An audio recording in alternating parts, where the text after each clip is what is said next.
वो आगे वाली गाड़ी की क्लच प्लेट जल रही है, मुझे ऐसा लग रहा है कि यहाँ तक बदबू आ रही है। अब हम इनको कैसे बताएं कि भाई साहब आपकी क्लच प्लेट जल रही है, क्या रखा है इन्होंने ऐसा गाड़ी में, और गाड़ी दबी हुई भी है, लोड है गाड़ी के अंदर। अरे भाई साहब आपकी क्लच प्लेट फूक गई है, या हाफ क्लच पे गाड़ी चला रहे हो, क्या कर रहे हो, बदबू आ रही है यहाँ तक। 2 लाइट देख के फट से इंडिकेटर दे रहा हूँ, क्या रुक जाओ। क्लच प्लेट फूक रही है आपकी क्लच प्लेट। सर आपकी क्लच प्लेट से स्मेल आ रही है, आपकी क्लच प्लेट से स्मेल आ रही है, कहीं रास्ते में अटक जाओगे आप। कहीं लगा के थोड़ी देर ठंडा कर लीजिए, रिलैक्स। बच्चे हैं साथ में, मैं इसलिए जब से आपको हॉर्न दे रहा हूँ बहुत पीछे से। वेलकम वेलकम जी, वेलकम। ये देखो महक आपी की गाड़ी, मैं देख रहा हूँ किसकी महक आ रही है। देखा आपने स्विफ्ट वाले भाई साहब को, इन्हें पता भी नहीं था और इनका बहुत बड़ा ब्रेकडाउन होने वाला था। वो तो किस्मत कहिए कि मैं पीछे से आ गया और मैं समझ गया कि यार गाड़ी में फैमिली है और इनके साथ कुछ हादसा हो जाएगा, आगे नेटवर्क भी नहीं है। ऐसा ही होता है हर उस केस में जब आप पहाड़ों पे ड्राइव कर रहे हो और क्लच प्लेट बर्न हो जाए। इनकी क्लच प्लेट बर्न होने वाली ही थी, मतलब अगर अब मैं ना मिलता तो 10-15 मिनट में ये रास्ते में कहीं खड़े मिलते। और मोस्टली मैंने देखा है ये हिल्स पे बहुत ज़्यादा होता है। ऐसा नहीं है कि ये क्लच प्लेट किसी पुरानी गाड़ी की ख़राब होगी, हम तो नई गाड़ी लिए ख़राब नहीं होगी। नई गाड़ी की क्लच प्लेट ज़्यादा भुगती हुई देखी मैंने, क्योंकि इस क्लच प्लेट के जलने का सीधा रिलेशन आपकी बैड हैबिट से है, और वो बैड हैबिट्स एक्चुअल में बैड हैं, आपको पता भी नहीं है। आज वही सारी बैड हैबिट्स आपको बताऊंगा जिनकी वजह से क्लच प्लेट खराब हो जाती है, जल जाती है और आपका ब्रेकडाउन हो जाता है। क्या करना चाहिए जिसकी वजह से आपकी क्लच प्लेट बहुत लंबी चले, गाड़ी का मेंटेनेंस कम हो और सीधा सीधा आपकी गाड़ी की लाइफ बढ़ जाए। इनकेस कभी अगर ऐसा हो गया, जैसे मैंने पहचान लिया कि इस गाड़ी की क्लच प्लेट जाने वाली है, इनकेस कभी ऐसा हो गया आपकी क्लच प्लेट जा रही है, खराब हो रही है, जलने वाली है, जल रही है, आप कैसे पहचानोगे वो सारे साइंस भी बता दूंगा। बहुत इंपॉर्टेंट वीडियो होगी, इस वीडियो को सेव करके रख लेना, बार बार देखना, अपने आप को ट्रेंड बना लेना। चलो जी वीडियो स्टार्ट करते हैं। देखो सबसे पहले आपको मैं क्लच प्लेट ही बता देता हूं और बहुत सारे टेक्निकल चीज़ों का यूज़ नहीं करूंगा, मोटे शब्दों में आपको आसान भाषा में समझा दूंगा ताकि आपके ये दिमाग में बात घुस जाए। अब ये समझ लो क्लच प्लेट क्या चीज़ है। क्लच प्लेट आपके इंजन और गियरबॉक्स को जोड़ने वाली एक चीज़ है, बीच में लगी रहती है और वो फ्रिक्शन को बर्दाश्त करने के लिए ही बनी है, लेकिन वो फ्रिक्शन की ही वजह से खराब भी होती है। फ्रिक्शन जैसे ही बढ़ता है हीट बढ़ती है, जलने की स्मेल आती है, बदबू आती है और आपकी क्लच प्लेट फेल हो जाती है। तो सबसे पहले आप रीजन जान लो क्लच प्लेट खराब होने का सबसे ज्यादा। हिल्स एरिया पे भी और प्लेन्स पे भी, दोनों का बताऊंगा। सबसे पहला, जब आप क्लच पे पैर रख के गाड़ी चलाते हो। अब आप बोलोगे साहब क्लच पे तो पैर रख के गाड़ी चलाते ही हैं। हाँ चलाते हैं, लेकिन कब रखना है कब नहीं रखना है वो भी बहुत इंपॉर्टेंट है। क्लच का इस्तेमाल सिर्फ तभी होगा जब आपको गियर शिफ्ट करना हो या फिर आपकी गाड़ी मूव करानी हो। आप खुद अपनी हैबिट पे एक बार ध्यान दे लेना, जब आप गाड़ी मूव करा लिए उसके बाद भी आप क्लच पे पैर रखे रहते हो, क्यों? आगे दबाने की जरूरत ना पड़ जाए। अरे अभी तो जरूरत पड़ने वाली है, थोड़ी दूरी तो वहाँ जाके भी मैं दबाना पड़ेगा। ये बिल्कुल गलत है, ऐसे ही क्लच प्लेट भुगती है। गियर शिफ्ट हुआ, आपने वहाँ से पैर हटा लिया। और हाँ एक चीज़ और नोट करा दूँ, कुछ लोग बोलेंगे साहब मैं पैर रखता नहीं हूँ, मैं सिर्फ टच करके रखा है पैर। मुझे ऐसे बहुत लोग मिलते हैं, वो टच करना ही खतरनाक है। दूसरा, हिल एरिया में देख लो, जब पहाड़ों पे गाड़ी चढ़ाई पे होती है और कहीं जाम लगता है, अब उस कंडीशन में लोग क्या करते हैं, जो न्यू ड्राइवर्स हैं या फिर अपने आप को प्लेन्स का ट्रेन ड्राइवर बोलते हैं, बोले साहब हम तो मास्टर हैं, बड़े प्रो हैं, गाड़ी को वूम से चलाते हैं, व्हील स्पिन कराते हैं वो लोग।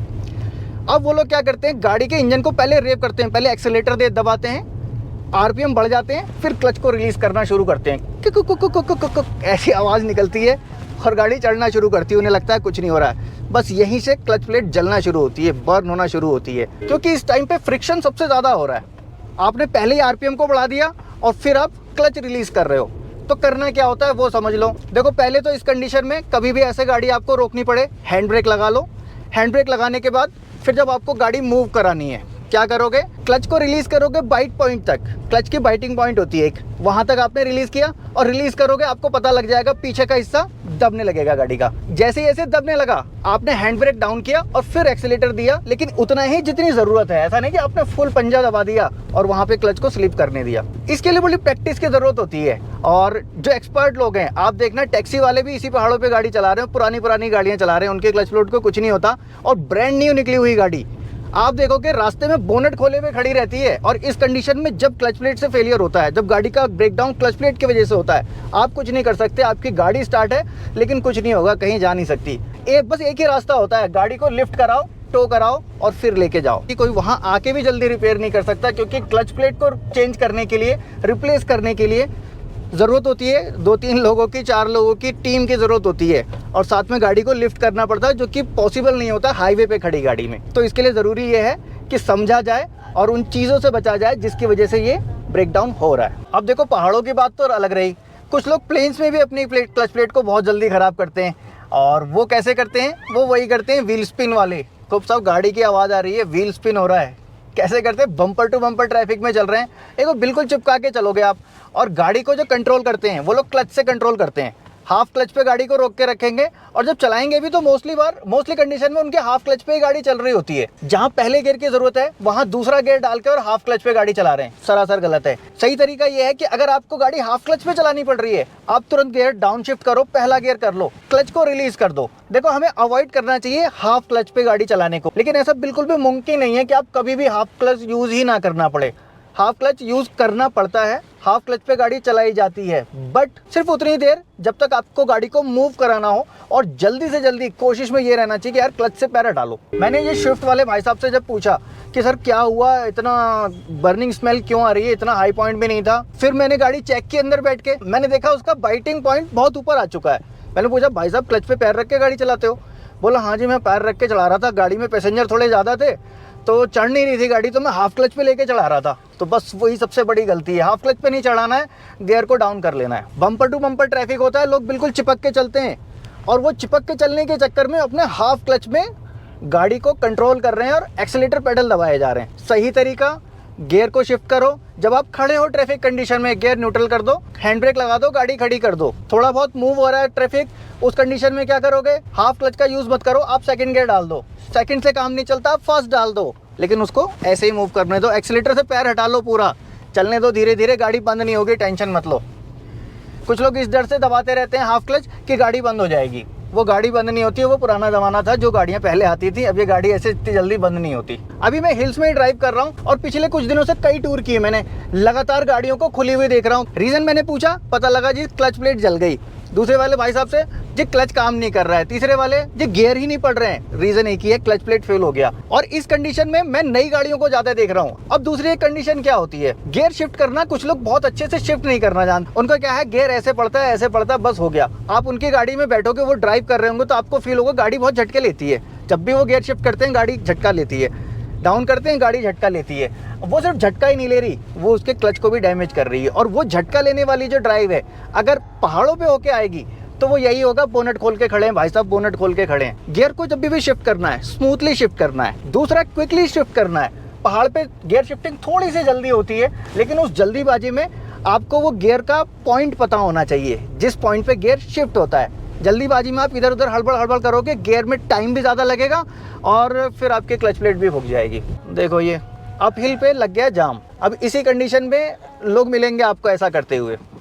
अभी देखो, मैं भी यहाँ खड़ा हूँ, ब्रेक दबा के खड़ा हूँ, गाड़ी को न्यूट्रल करके खड़ा हूँ, लेकिन कुछ लोग इसी कंडीशन में क्लच दबा के और क्लच की बाइट पे गाड़ी को रोक रखे होंगे, लेकिन वो गलत है। अभी क्लच की बाइट पे जो गाड़ी रुकी हुई है, ये फ्रिक्शन आपकी क्लच प्लेट को जला रहा है। मैंने सिर्फ आपको करके दिखाया है, ऐसा मैं करता नहीं। सही तरीका, गाड़ी रुक गई, ठीक है, ऊपर अपहिल पे है, हैंड ब्रेक है, अब आपको चलानी है।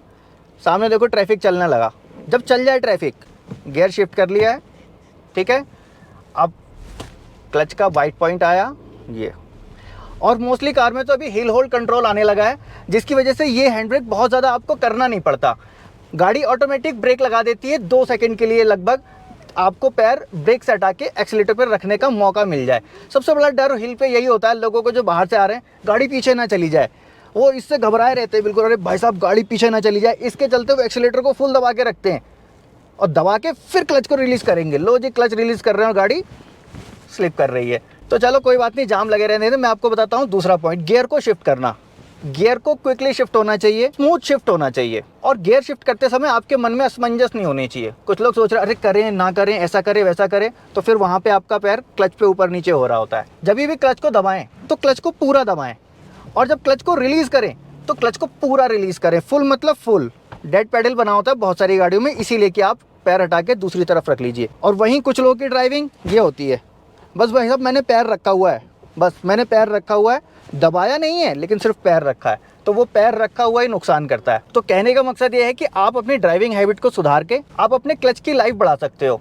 और एक चीज़ है, क्लच प्लेट कभी भी आपका वारंटी में कवर नहीं होता, क्लच प्लेट आपका इंश्योरेंस में कवर नहीं होता। अगर कुछ लोग सोच रहे होंगे मेरी तो वारंटी में गाड़ी, क्या फ़र्क पड़ता है, और कुछ लोग ऐसा सोच रहे होंगे मैं तो इंश्योरेंस क्लेम ले लूँगा। बहुत सारे लोग इधर से उधर से क्लेम ले लेते हैं, क्लच प्लेट किसी में कवर नहीं होता, क्योंकि ये कंज्यूमेबल में आता है और ये जल गया तो कंपनी वाले बोलते हैं साहब ये तो वेयर एंड टेयर वाला पार्ट है, ये तो आपकी कमी गलती की वजह से जल सकता है। तो वो लोग बहुत सारे लॉजिक दे देते हैं, देते नहीं है जल्दी। अब देखो, अगर क्लच प्लेट जल गई, जल रही है, तो आपको कैसे पता चलेगा? वो कुछ सिम्टम्स आपको बता देता हूँ, वो आ जाएं तो समझ लेना कि भाई साहब अब कहीं ना कहीं ये गाड़ी ब्रेक डाउन कर जाएगी और मुझे कहीं भी गाड़ी सेफ पॉइंट पे लगा लेनी है।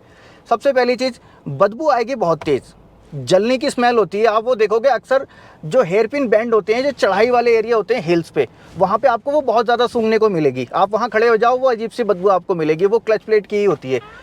उसमें कुछ नए लोग अपने क्लच प्लेट जलाते हुए फूकते हुए चले जाते हैं, और जब वो बदबू बहुत देर तक आ रही है, ज़्यादा देर तक बदबू आ गई, फिर वो क्लच प्लेट जल जाएगी। और जब क्लच प्लेट जल जाएगी तो दूसरा सिम्टम्स आपको क्या देखने को मिलेगा? आपके गियर शिफ्टिंग हार्ड हो जाएगी, गियर बहुत हार्ड शिफ्ट हो रहे हैं, या फिर कई बार ऐसा होता है कि गियर पड़ ही नहीं रहे, शिफ्ट ही नहीं हो रहे हैं बिल्कुल। उस कंडीशन में आपकी क्लच प्लेट खराब हो रही है, या तो गियर हार्ड पड़ रहे हो या तो शिफ्ट ही ना हो रहे हो।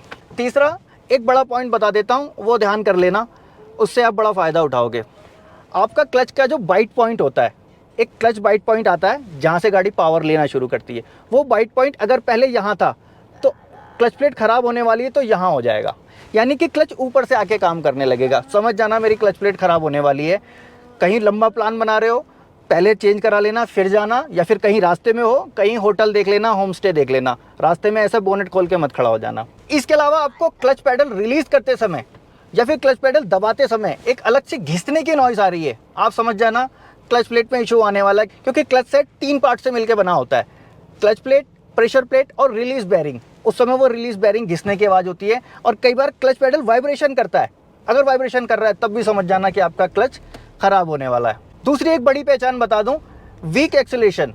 आप गाड़ी का एक्सीलेटर तो दबाए जा रहे हो, आरपीएम भी खूब बढ़ रहे हैं, लेकिन गाड़ी उतनी तेज़ नहीं चल रही है, समझ जाना आपके क्लच प्लेट स्लिप कर रही है, प्रॉपर काम नहीं कर रही है, बहुत जल्दी ख़राब हो जाएगी, जल जाएगी। और इसके अलावा क्लच पैडल अगर आपको बहुत ज़्यादा हार्ड लगने लगता है, क्लच हार्ड हो गया, तब भी आपकी क्लच प्लेट ख़राब हो रही है, उस कंडीशन में भी गाड़ी मत लेके जाना पहाड़ों में। आप पहले क्लच प्लेट चेंज कराना फिर ही लेके जाना। तो जी ये थे कुछ इंपॉर्टेंट पॉइंट्स जिससे आप अपनी क्लच की लाइफ बढ़ा सकते हो, अपनी ट्रिप को ख़राब होने से बचा सकते हो। छोटी सी इन्फॉर्मेशन थी, अगर अच्छी लगी होगी तो लाइक ज़रूर करना वीडियो को, और हाँ, मन में कोई सवाल हो, कोई सुझाव हो, ज़रूर कमेंट बॉक्स में लिख देना। मिलूंगा नेक्स्ट वीडियो में ऐसे ही किसी इंटरेस्टिंग टॉपिक के साथ। Thanks for watching.